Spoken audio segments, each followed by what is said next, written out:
कभी कभी हल्के फुल्के डकार आना एक आम बात है और ये एक अच्छी निशानी है कि आपका खाना जो है प्रॉपर तरीके से आपके मैदे के अंदर उसकी फर्मेंटेशन हुई है, डाइजेशन हो रही है। उसके बाद कुछ गैसेस बनती हैं जो कि एक नॉर्मल अमल होता है हमारे खाने के हज़म होने के दौरान। लेकिन कभी कभी ये डकार आने का मसला है, बहुत बढ़ जाता है और आपको ऐसे लेवल पर डकार आते हैं कि आपको बहुत ज़्यादा तकलीफ़ होती है, अनकंफर्टेबल आप फील करते हैं और इतनी आवाज़ बाज़ुक़त होती है कि आपके घर वाले और कभी-कभी नेक्स्ट डोर नेबर्स भी उस आवाज़ को सुन सकते हैं। तो ये एक एम्बैरेसिंग या एक शर्मिंदगी का बायस बनते हैं।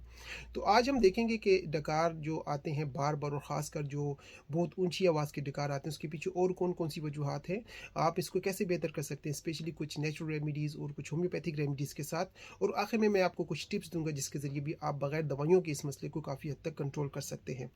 तो जो डकार आने का प्रोसेस है ये एक अच्छा सिलसिला है अगर इसकी एक लिमिट हो, लेकिन जब वो लिमिट क्रॉस कर जाए, आपको तकलीफ़ हो, औरों को परेशानी हो, तो इसका इलाज करना और उसकी वजूहात को एड्रेस करना ज़रूरी है। तो सबसे जो प्राइमरी वजह होती है डकार आने की, उसके पीछे होता है आपकी फूड, ऐसी फूड जिसमें गैसेस बनती हैं। वो लोग जो बहुत ज़्यादा गोभी खाते हैं, कैबेज का इस्तेमाल करते हैं, दालें खाते हैं, बीन्स यानी लोबिया खाते हैं। इसके अलावा ग्रीसी ऑयली फूड जो लोग ज़्यादा इस्तेमाल करते हैं, और इसके अलावा इवन जिन फूड्स में फ़ाइबर बहुत ज़्यादा होता है, जिसमें इवन बहुत सारे फ्रूट्स और वेजिटेबल्स भी हैं, और साथ ही साथ वो लोग जो शराब पीते हैं और स्मोकिंग करते हैं, उनके अंदर गैसेस बनने का रुझान उनके मैदे की वजह से काफ़ी ज़्यादा हो जाता है। एक और कंडीशन जिसमें काफ़ी गैसेस बनती हैं, वो होती हैं पुराना कंस्टिपेशन, कब्ज़ का मसला। अगर आपका कब्ज़ का मसला है तो गैसेस ज़्यादा बनेंगी। और इसके अलावा कुछ लोगों को एक प्रॉब्लम ये होती है कि वो खाना बड़ा जल्दी-जल्दी खाते हैं, उनके पास टाइम ही नहीं होता है, चलते-फिरते वो खाना खाएँगे, खाना खाते वक़्त वो मोबाइल पे या टीवी पर स्ट्रेसफुल न्यूज़ सुनेंगे। इसके अलावा वो बातें करेंगे, तो उस दौरान उनका जो खाना है, उसके दौरान गैसेस जो हैं, ये हवा उनके मैदे में या उनके पेट में ट्रैप कर जाती है और वो बाद में खाना खाने के बाद डकारों की सूरत में उनको निकलती है। कुछ लोग जो है ना, वो उनको कुछ इन्फेक्शन होते हैं, लाइक एच पाइलोरी इन्फेक्शन या यीस्ट इन्फेक्शन, कैंडिडा इन्फेक्शन, तब भी उनको ये मसला हो सकता है। वो लोग जो मोटे होते हैं और ख़ासकर उनको अंडर एक्टिव थायराइड का मसला हो, उनमें भी डकार आने का रुझान ज़्यादा होता है। लेडीज़ में ख़ासकर जो प्री मेंस्ट्रुअल कंडीशन होती है, जिसको पीएमएस कहते हैं, और जब उनके हार्मोन्स चेंज हो रहे होते हैं, तो उनको हेलिटोसिस, बैड ब्रेथ का मसला और डकार आने का मसला उन दिनों में, स्पेशल दिनों में बहुत ज़्यादा होता है। कभी कभी आपको कुछ चीज़ें खाने के बाद उनसे उनसे एक प्रॉब्लम, उसको हम कहते हैं इंटॉलरेंस है, सेंसिटिविटी, ख़ासकर जो लोग दूध को टॉलरेट नहीं कर सकते, जिसको लैक्टोज इंटॉलरेंस कहते हैं, या सीलिएक डिजीज़ जिसमें आप ग्लूटेन इंटॉलरेंस के पेशेंट्स होते हैं, तब भी आपको बहुत ज़्यादा गैसेस बनती हैं। और इसके अलावा कुछ और बीमारियाँ इसमें अल्सरेटिव कोलाइटिस है, क्रोन्स डिजीज़ है, या आपके जो मैदे के अंदर हर्निया बन जाते हैं, हाइटिस हर्निया।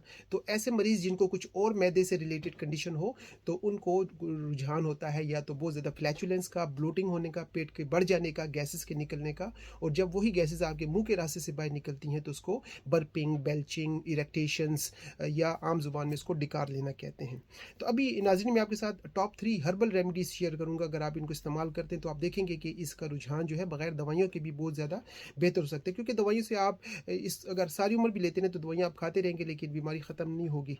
लेकिन अगर आप कुछ नेचुरल तरीके से इसको रिवर्स करने के बारे में सोचें, तो उन दवाइयों से जो जो साइड इफ़ेक्ट्स भी आपको देती हैं, उनसे आपकी जान छूट सकती है। तो सबसे पहले तो आपने अपनी खुराक में खाना खाने से पहले कोशिश करनी है कि एलोवेरा जूस जो है, पानी में थोड़ा सा मिक्स करके पी लिया करें, तो इसके साथ जो गैसेस का मसला है वो कम हो सकता है। एक चाय है जिसको हम कहते हैं अंग्रेज़ी में कैमोमाइल टी, ये आप बना के पी सकते हैं। इसके अलावा अगर कैमोमाइल अवेलेबल ना हो, तो दूसरी जो चाय है उसका नाम है पेपरमिंट टी।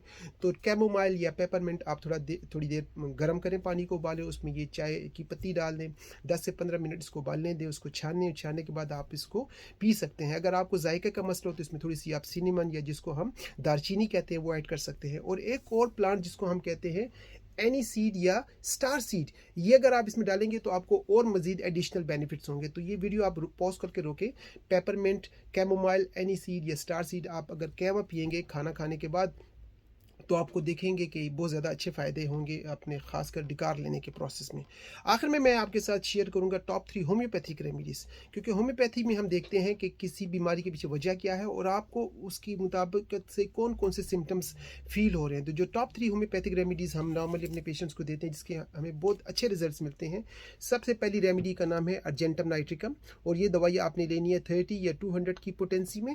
दूसरी जो दवाई आपने इसके साथ ज़रूर ऐड करनी है ताकि आपको प्रॉपर रिलीफ मुख्तलिफ मिले, उसका नाम है कार्बोवेज, और ये भी आपने 30 या 200 में लेनी है।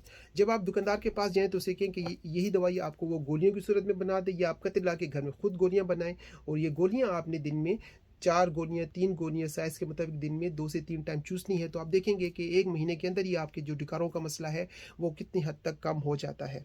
साथ ही साथ कुछ लोग ये कंप्लेन करते हैं कि उनको डकारों के साथ खट्टे डकार आते हैं और खट्टा पानी मुँह में आ जाता है। अगर आपको ये कैफ़ियत साथ आ रही है तो आप साथ एक और दवाई ऐड करें, जिसका नाम है कैलकेरिया कार्बोनिकम, और ये भी आप 30 या 200 में ले सकते हैं। नाज़रीन, एक और बड़ी इंटरेस्टिंग चीज़ जो मैंने नोट की है कि वो लोग जिनको बहुत ज़्यादा डकार आते हैं, उनमें 2 और खसूसियात या निशानियाँ हमें मिलती हैं। एक तो उनको शुगर की बहुत ज़्यादा क्रेविंग होती है, यानी उनका दिल चाहता है कि वो मीठा खाएँ, मीठे के लिए उनको बहुत ज़्यादा ख्वाहिश होती है। हो सकता है कि उनका अगर शुगर का मसला है, डायबिटीज़ है, तो वो ना खाएँ, लेकिन उनकी ख्वाहिश बहुत ज़्यादा होती है। और सेकंड, वो लोग एंग्ज़ायटी बहुत लेते हैं, उनको ख़ासकर एक एंग्ज़ायटी जिसको कहते हैं एंटीसिपेटरी एंग्ज़ायटी, वो बहुत होती है। यानी सफ़र करने से पहले, कहीं जाने से पहले, एग्ज़ाम से पहले, इवन डॉक्टर के पास जाने से पहले भी उनको पैल्पिटेशन होती है, उनका जो साँस है वो डिस्टर्ब हो जाता है, और उनको बहुत ज़्यादा स्ट्रेस होता है। तो अगर आप ऐसे मरीज़ों को अर्जेंटम नाइट्रिकम के साथ कार्बोवेज देंगे तो उनके जो सांस का मसला है या ब्रीदिंग का मसला है, एंजाइटी की वजह से, वो भी कंट्रोल होगा और डकार आने भी कम हो जाएंगे। और सबसे आखिर में आपको 2-3 टिप्स ये मैं देना चाहूँगा कि एक तो अपनी डाइट चेंज करें, यानी उन फूड्स को कम करें जो कि गैस प्रोड्यूस करते हैं। साथ ही साथ खाना खाते वक्त आराम से बैठ जाएँ, रश न करें, सुकून से खाना खाएँ, मोबाइल न देखें, बातें न करें, स्ट्रॉ के साथ पानी वगैरह का इस्तेमाल न करें, क्योंकि इस तरह से गैसेज़ जो है ना आपके अंदर ट्रैप करती हैं और वही आपको ट्रबल देती हैं। और कोशिश करें अपनी लाइफ़स्टाइल को ईज़ दें, रिलैक्स होने के बाद अपना खाना खाएँ।